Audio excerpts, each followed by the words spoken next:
All right. So, as we all are pretty much aware, because it was a really big story this weekend, there was a professional football contest that took place in Washington this past Sunday that everybody got to see because that game was flexed to 3:25 in the afternoon. And it ended in a very, very crazy way. And, of course, Delilah and I's team ended up on the losing end of said crazy, crazy ending. And I believe Sean Spencer has been nice enough to provide us with a video of the last play of the game. Sean, when you get a moment, can you go ahead and play the last play of Sunday's game? Let us all watch it together. Getting longer by the second. You're all the way back at the 30-yard line. Now you can step into it. Here comes the Hail Mary with the game on the line. And the ball is caught! Caught! It's a miracle! Yeah. Hail Mary, full of grace. The Lord was definitely with Washington on Sunday, let me tell you. Yeah. What are you going to do? These things happen, right? But the discussion is, and this is what we're going to talk about a little bit early on here in the show, just because it became a big story around the NFL, because some people complained about, oh, look, the refs missed a holding call on that, or Tariq Stevenson decided that he wanted to play to the crowd and didn't realize the play had started, and his back's turned to the whole thing, and by the time he catches up, he's the one who actually bats the ball back for Brown to catch it. Well, there you go.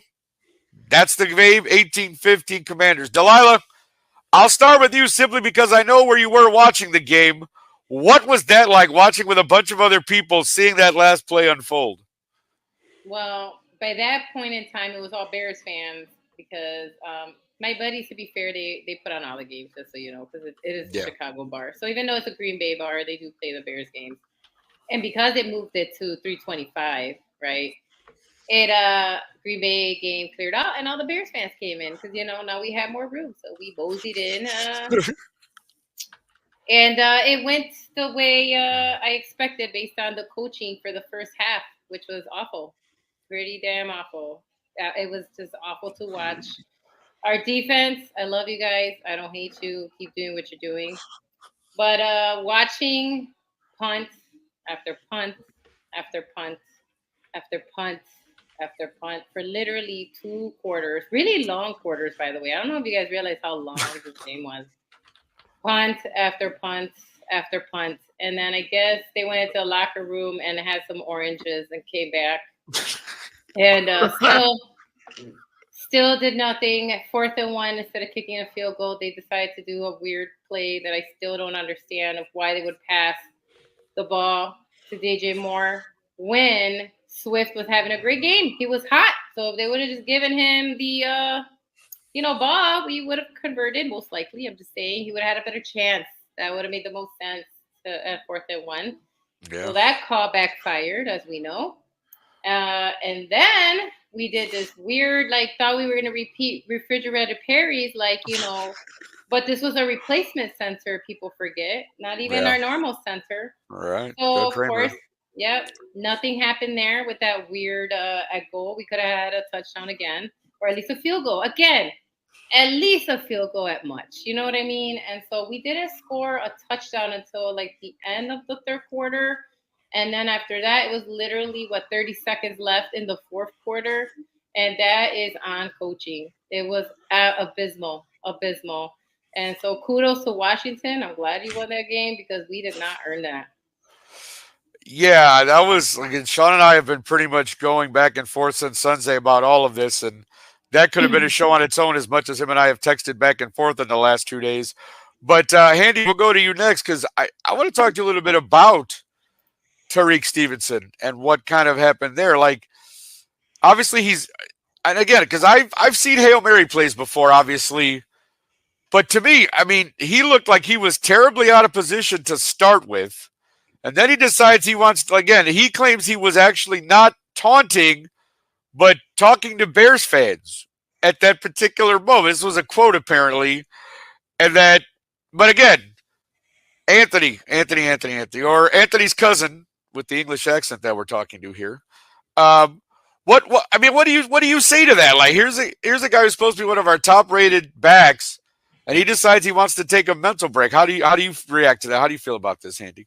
He looked like he was terribly out of place. He was way on the other side of the field. He was damn near over there dancing with the cheerleaders.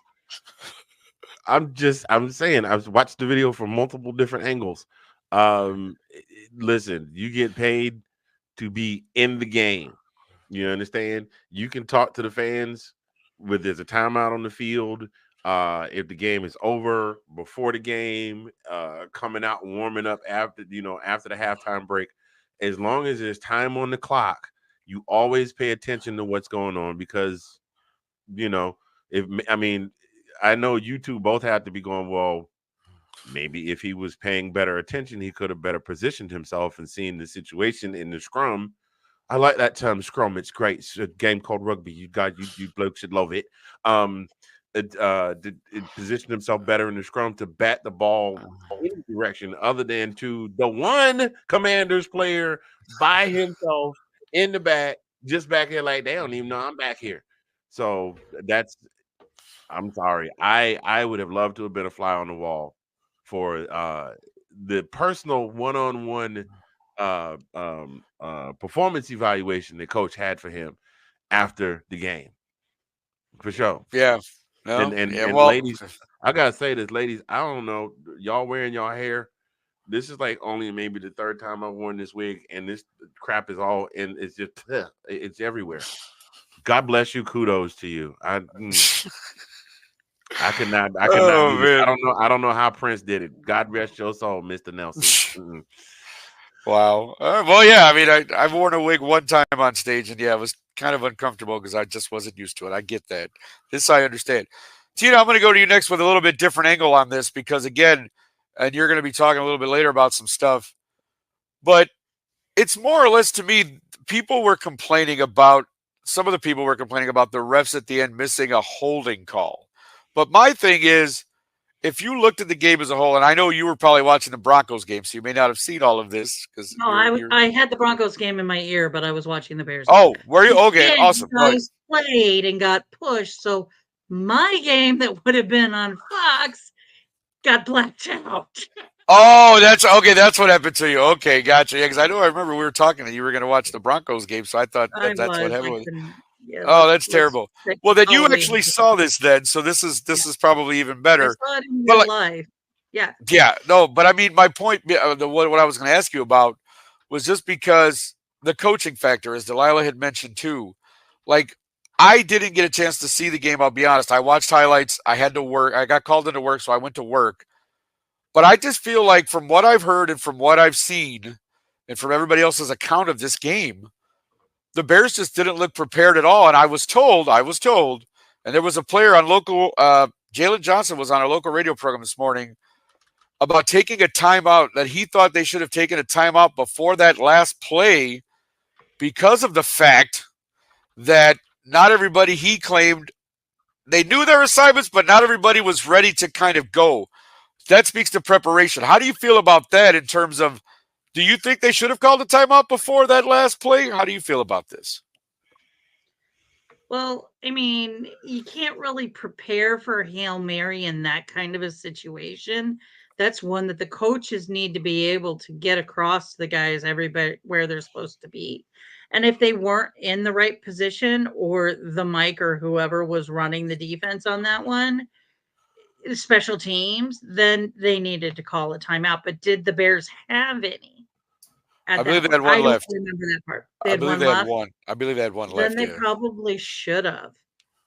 But to me, it just seemed like just one of those, I can't believe I'm watching this happen type of situation. Like, there's no way you could sit and practice and say, okay, you're going to pretend to be Jaden Daniels and you're going to run around for 2 minutes, avoiding 16 tackles, essentially, is what it kind of looked like. And then you're going to end up over on one side. Looks like you're going to get tackled. You're going to get away and go beyond everybody. And then everybody in front of you is going to realize you're running, but coming towards them again. So now they're going to block everybody so he could then throw the ball. And then it hits the scrum and goes backwards and ends up hits the guy. So I don't know. Maybe they should have. That's just, that's always going to be a hindsight is 2020 situation. That I mean, I honestly think that everybody on the Bears thought there was no way that they were going to get a Hail Mary. Like they did not think this was going to work. Yeah, And I'm it sure. came down to a deflected pass that instead of going down went Right. back.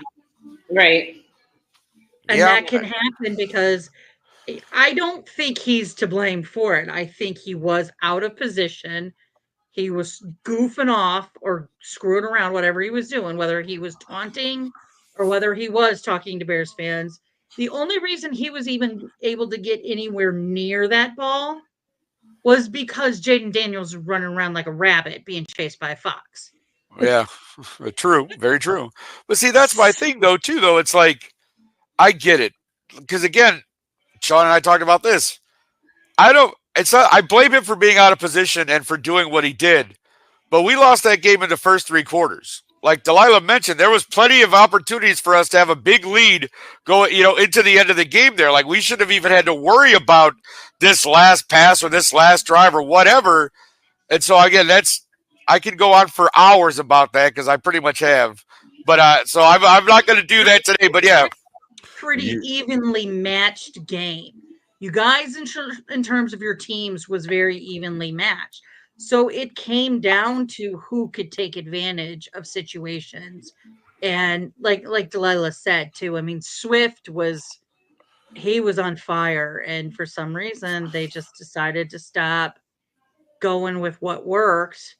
And then they're like it was just a strange. I think it comes down to what you guys have said on this show before too, is like I think it does come down to coaching. yeah. And Eberflus, maybe not Eberflus, but I definitely think you guys is OC. Your what is Shane it? Waldron. Shane Waldron, yeah. Might be out of his depth. Yeah. Yeah. And so I don't know. I mean, your guys' defense looked pretty good. Well, both Well, teams' that's defense looked pretty good. Yeah, they did. Well, I think we made them. I mean, again, they have a good defense. I'm not trying to say that, but I think we made them look a lot better with some of the plays we called. Like, all of a sudden, the second time, you let Roshan Johnson run on the 1 yard line. Guess what? He scored. Why didn't you do that the time before? Like, that's my whole point to this whole thing. Like you said, why are you even trying to run Doug Kramer? Like, did you really? Was that a trick? Like, he was the only guy in the backfield. Did Washington think he wasn't going to get the ball? Like, come on, dude. Like, seriously, he was the only guy back there. Like, you knew what they were doing, and it's like, come on, man. Like you said, that to me, they weren't prepared. Like from the clips that I saw, the highlights, and looking at the first half stats, we had a bye week. We had an entire almost 2 weeks to prepare for Washington, and this is the way we came out and played. So to me, that's what strikes me more than this guy being out of position and tipping the ball to Brown. Like, you weren't prepared to play this game, and that's coaching. Yes, I get it. Players have to go out and play, but come on. You should have been more than ready for anything Washington threw at you, having 2 weeks to prepare for them. That, to me, is what really bothered me more than anything, is how flat we looked in the beginning. Caleb didn't do jack for pretty much 3 quarters till we finally came alive at the end. And again, this is what happens sometimes when that happens. You came back too late, and look what happened. You got bit. So, I mean, there's a lot of blame to go around here in terms of why we lost. And I get, again, Stevenson will take most of it because that was the last play. So, I mean, I get it. But, yeah, there was many more reasons we lost that game than Tariq deciding he wanted to play to the crowd for 30 seconds. But, yeah, I mean, again, we know what happened there. Let's move on really quickly. Just curious about this because I was thinking about we're almost at the halfway point of the season now. You kind of see where the teams are, where everybody's at. So I thought it'd be fun to do some early Super Bowl predictions and see where we are so that at the end of the season, we can come back to this clip and make fun of everybody for who they picked. So, Handy, we'll start with you. For right now, it's going to be week 9 this week coming up. From what you've seen, what do you think for Super Bowl prediction? Who do you got in the Super Bowl right now? Ooh, I'm gonna say the Chiefs, and I know it's an easy pick, but I don't know what the hell is in the water in Kansas City. They could Patrick Mahomes right now could go out and throw 15 interceptions and they will still win. I don't know what's going on in Kansas City. I just don't. As far as the NFC is well, Yeah. Well, let me back up. AFC Championship. I know you said Super Bowl. AFC Championship. Ravens, Chiefs. Chiefs win. NFC. Good God. I want to say it's gonna be. I want to say the Lions. I want to say the Lions. Los Lions. Those guys. The guys from Detroit. So I'm going with Detroit and the Chiefs. That's what I got. Okay. Sounds good. Duly noted, and that is forever recorded, so we will have that play that back at the end of the year. Delilah, how about you? Who do you got for the Super Bowl right now? If season end today, Super Bowl, who you got? I think Ravens will get over that hump and finally make it to the promised land.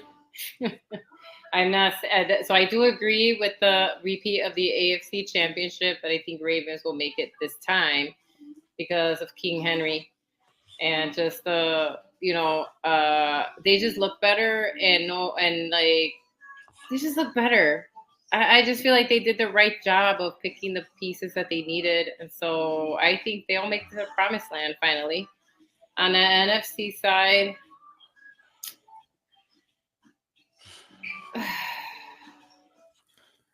I don't think it'll. I don't know, but it's hard to go back to back, right? And I'm not saying Lions can't make it because they're having a great season. No hate on that. Right. All right. I'm going to throw a Hail Mary pass. All right. Okay. And I'm going to say Ravens, and I'm going to vomit when I say this. Green Bay. Oh, she's going Packers, Ravens. All right. We'll see if in 9 weeks we'll see if Delilah's correct. We'll revisit this when it comes time. I like that. Tina, how about you? Well, I'm gonna sacrifice some chicken bones to Joe Boo and hope and pray and do a sun dance and a rain dance or whatever other freaking tribal thing. Don't forget your puka dance. Right. So that the Ravens will win. Right. You're gonna have me sitting on here when we do it, and Sean's gonna have to bleep me out when I go, "You, Joe Boo." Yeah, right. There you go. There it is. I was waiting. There it is. NFC. If the Niners can't get healthy, or if Christian McCaffrey doesn't come back, I think it's Detroit. Okay. Is going to be in it. If CMC comes back, which everything I'm reading is he's probably not going to, right? They're hurting really hard right now. Niners are pretty much kind of my team, but I think Detroit is probably best positioned right now in terms of what they're doing and the spark that they have to go there. So we'll see, but it's 9 weeks. I mean, anything can happen. Oh, sure. But and that's kind of why I wanted to do that. I just wanted to see what I just wanted to take the temperature of everybody, kind of see where everybody is. Mine, as of right now, like I think the Ravens have everything they finally need. Like I think everything is. Like I said, hopefully the stars are aligned. All that stuff is because I really would like to see Lamar Jackson get to a Super Bowl and win one. I'm not going to lie. I would like to see that. That man has taken a beating for years about he can't do this, he can't do that, he can't throw, he can't. So, yes, I'm going Ravens. I'm saying, again, I would like to see Ravens Chiefs and have the Ravens beat the Chiefs in the AFC Championship game to go to the Super Bowl. So I would love to see that. Now, the NFC, I almost wanted to do something. I almost wanted to be like Delilah and throw the Hail Mary kind of thing. But I do feel like the Lions, and I told Sean this a couple of weeks ago that I thought, I wasn't 100% sold on the Lions. I was waiting to see, but I kind of feel like once what I've seen in the last few weeks, you go, you know what? The NFC being what it is, I could totally see the Lions getting to the Super Bowl this year. I'm going to root for a dark horse only because I see what happens when this gentleman has his weapons, and that's the Los Angeles Rams. Because Matthew Stafford, as much as he's maligned, I get it, and he got to stay healthy. But you see the difference when he had both his receivers in there this past week.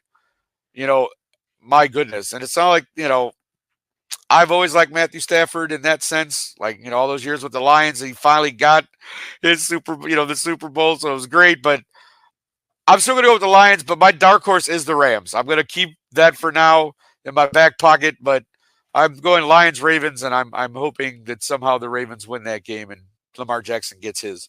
So let us move on from that. Agree. Right? I agree. Matt Stafford is quite the quarterback. I have no idea where he went to school, but wherever he went, I'm sure he got an excellent education as a quarterback. Just saying. Yes, I am told that. I am told that is correct. Thank you very much, my friend. All right, let us move on. Go ahead. Actually, my dark horse would have been the Buccaneers if it wasn't for what happened to their wide receivers this week. Well, that's the thing. They lost theirs. The Rams got theirs back, and that's right. I'm with you, Tina. They were playing very well, and Baker was having a great year. I mean, he's still gonna have a good year, but he's struggling now because he doesn't have his two top receivers, and Cade Otton got so much more play this week at tight end just because of that, because he's like their big receiver now. On my bench in my fantasy, and I almost puked. No, I started him. I got like 28 points. It was phenomenal because I knew that he was going to get a lot of looks, and he certainly did. He scored 2 touchdowns, I believe. So yeah. Oh yeah, I've had him now for 3 weeks. It's just crazy. Yep. Kate out for the win. No, you're good. You're good. Again, and fantasy. Everybody plays fantasy here in some way or another, so I'm sure they appreciate that info as well. Pick up Kate Otten if you haven't. Trust me, that's a good pickup.